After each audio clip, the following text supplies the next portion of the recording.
அன்பர்களே வணக்கம். கள்ளக்குறிச்சியிலிருந்து ஜாலகா பேசுகிறேன். ஸ்ரீ ஜாலகா தேவி ஆன்மீக அறக்கட்டளை மற்றும் மாந்திரிக விழிப்புணர்வு பயிற்சி குழு. இப்போ நம்ம பார்க்க போகிற பதிவு என்னென்னா, ஓடாத பேய்களும் ஓடும் மூலிகை மற்றும் மந்திரத்தை பற்றி தான் நம்ம பார்க்க போகிறோம். நிறைய இடத்துல ஆன்மீகவாதிகள், மாந்திரிகர்கள் நிறைய இந்த பேய் சம்பந்தமான விஷயங்கள்லாம் என்கிட்ட வந்து கேட்டிருக்காங்க. ஐயா, இந்த மாதிரி வந்து பேய் பிடிச்சது, நாங்கள் என்ன சொன்னாலும் போக மாட்டேங்குது, நாங்கள் கூப்பிட்டாலும் வரமாட்டேங்குது, உடுக்கடிக்கிறோம், பம்படிக்கிறோம், நாங்கள் நிறைய விஷயம்லாம் பண்ணுறோம், இருந்தாலும் பேய் பிடிச்சிட்டு போக மாட்டேங்குது அப்படின்னு பற்றிலாம் நிறைய பேர் எனக்கு சொல்லியிருக்காங்க. ஸோ அவங்க கேட்டதுக்காக ஒரு சின்ன ஒரு மூலிகை பற்றியும் அதை பற்றி மந்திரத்தை பற்றியும் நம்ம பார்க்கலாம். இப்போ நீங்கள் பார்த்துட்டு இருக்கிறது பார்த்தீங்கன்னா, இந்த கிளிகிளிப்பை அப்படின்னு சொல்லுவாங்க. கிளிகிளிப்பில் ஒரு 2-3 ரகம் இருக்கு. இப்போ நீங்கள் பார்த்துட்டு இருக்கிற இந்த செடி, அந்த ஃபோட்டோஸில் வட்ட கிளிகிளிப்பை அப்படின்னு ஒரு பேர். இந்த கிளிகிளிப்பைக்கு இன்னொரு பேர் இருக்கு. இந்த நரி விரட்டி, நரி விரட்டி இப்படிலாம் ஒரு பேர் இருக்கு. இந்த கிளிகிளிப்பில் இன்னொரு ரகம் இந்த பஞ்சபட்சி மூலிகை கூட சொல்லுவாங்க. சரி, நான் போடுற பதிவுலாம் என்னுடைய அனுபவமான பதிவுகளை தவிர மற்றவங்க யாரையும் கேட்டோ இல்லை இணையதளத்தை பார்த்து போடுற பதிவு கிடையாது. இந்த மூலிகை வந்து பார்த்தீங்கன்னா வட்ட கிளிகிளிப்பை அப்படின்னு சொல்லுவாங்க. இது எங்கே இருக்கும் அப்படின்னு பார்த்தீங்கன்னா, மலை சார்ந்த இடத்துல, நீர் உள்ள இடத்துல இருக்கும். அதிகமாக பார்த்தீங்கன்னா இந்த முரம்பு பெராச்சின்னு சொல்லுவாங்க. ஒரு மாதிரி முரம்பு இருக்கும், அந்த மாதிரி இடத்துல அதிகமாக இருக்கும். ரொம்ப அதிகமான பசத்தன்மை உள்ள இடத்துல இது இருக்காது. ஒரு மாதிரி மலைப்பிரதேசத்தில் பார்த்தீங்கன்னா, மலைப்பகுதியில் இந்த மாதிரி செடியெல்லாம் இருக்கும். இது ஒரு செடி ரகம் தான். ஒரு மாதிரி குத்தா செடி மாதிரி இருக்கும். சரி, இதை பற்றி பார்ப்போம். இந்த மூலிகை சரியான நேரத்தில் முறைப்படி காப்பு கட்டி வேறு எடுக்கணும். சரியா? காப்பு கட்டுறதை பற்றி ஏற்கனவே நம்ம யூடியூப்ல வீடியோ போட்டிருக்கேன், நீங்க போய் பார்த்துங்க.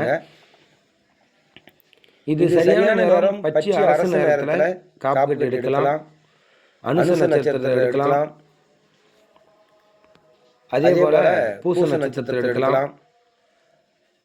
நம்முடைய பிறப்பு ஜனன ஜாதகத்துப்படி நம்ம அதிதேவதையுடைய திதியிலையும் நட்சத்திரத்தை எடுக்கலாம், அமாவாசையில் எடுக்கலாம், பௌர்ணமியில் எடுக்கலாம். எதுவுமே இல்லை அப்படின்னா ஒரு அவசரமான காலகட்டங்கள் இருக்கும்போது வியாழக்கிழமை, ஞாயிற்றுக்கிழமையும் காப்பு கட்டி எடுக்கலாம்.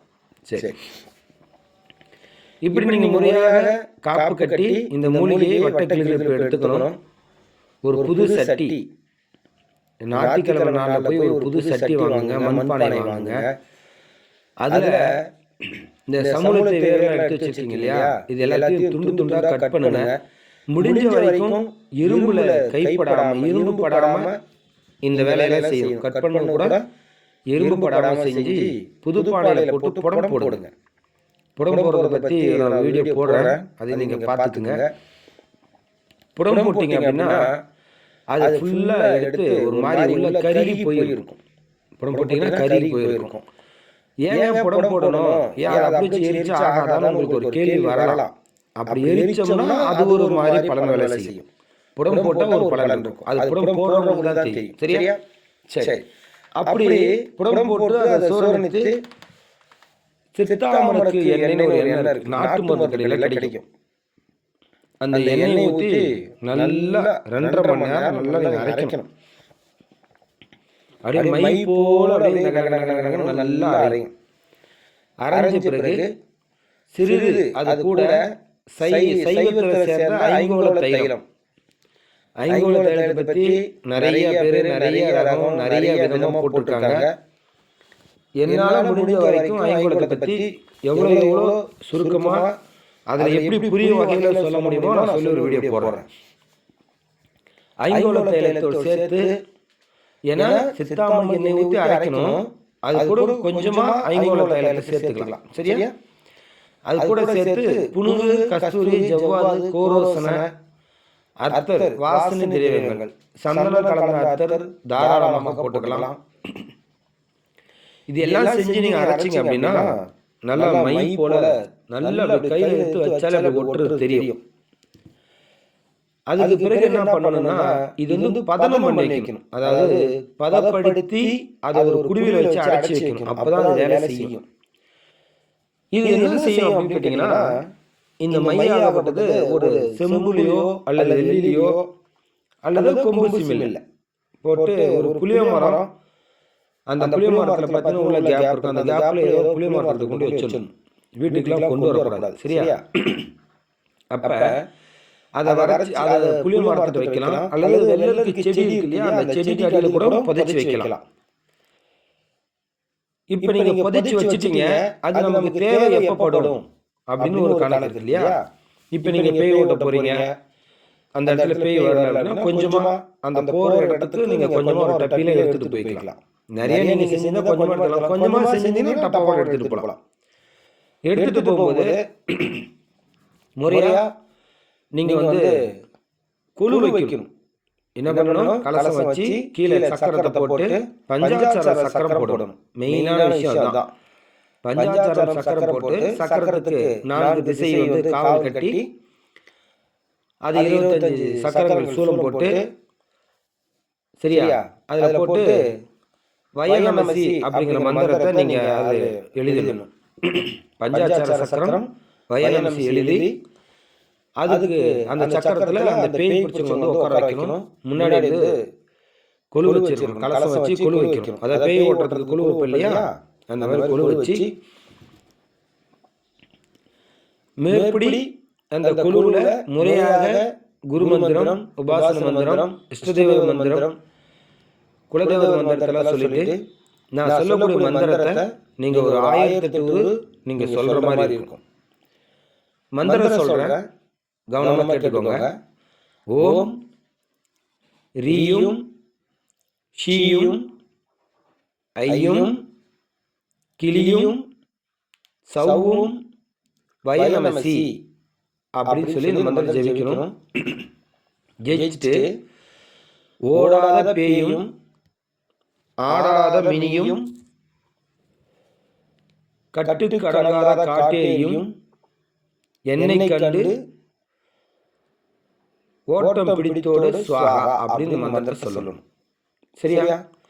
அப்ப இந்த மந்திரத்தை நீங்க மனதார சொன்னாலும் சரி, இல்ல வாய்விட்டு சொன்னாலும் சரி, இந்த மாதிரி பண்ணும்போது தீய சக்தியால் பாதிக்கப்பட்டவர்கள் நெற்றியில ஒரு துளி இந்த மையம் கொண்டு வச்சிங்கன்னா ஆடாத பேயும் ஆடும், ஓடாத பேயும் ஓடும்.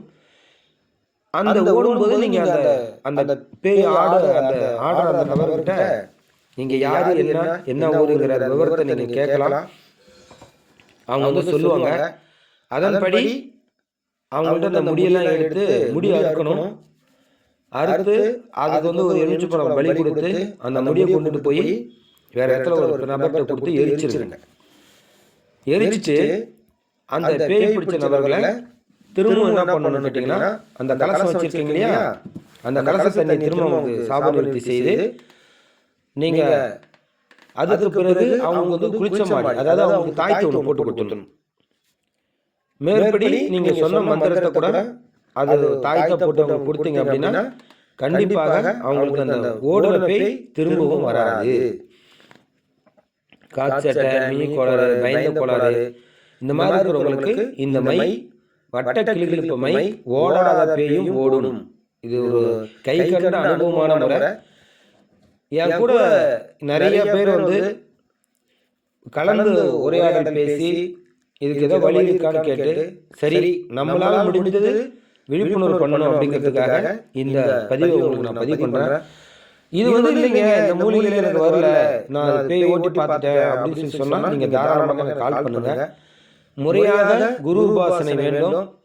நீங்க பயிற்சி எடுத்துக்கிட்டாலும் ரொம்ப சிறப்பு. முறையான பயிற்சி செய்து இந்த மாதிரி விஷயங்கள் நீங்க கையாண்டா மட்டும்தான் உங்களுக்கு கைகூடி காரியங்கள் சித்தியாகுமே தவிர, நீங்க நேரடியாக போயிட்டு ஏதோ ஒரு இடத்துல குரு மந்திரம் உபதேசம் வாங்கிட்டு வந்து நீங்க செஞ்சீங்க அப்படின்னா கண்டிப்பா அது பலன் தராது அப்படிங்கிறது என்னுடைய அனுபவமான விஷயம் தான். ஏன்னா நீங்க நிறைய இடத்துல எல்லாருமே எல்லா விஷயமும் சொல்லித் தராங்க. ஆனால் இருந்தாலும் அந்த காரியங்கள் சரியாக கைகூடாத காரணம் என்னன்னா, குரு கிட்ட இருந்து வாங்குற உபதேசம் சரியான முறையில் இருக்காது.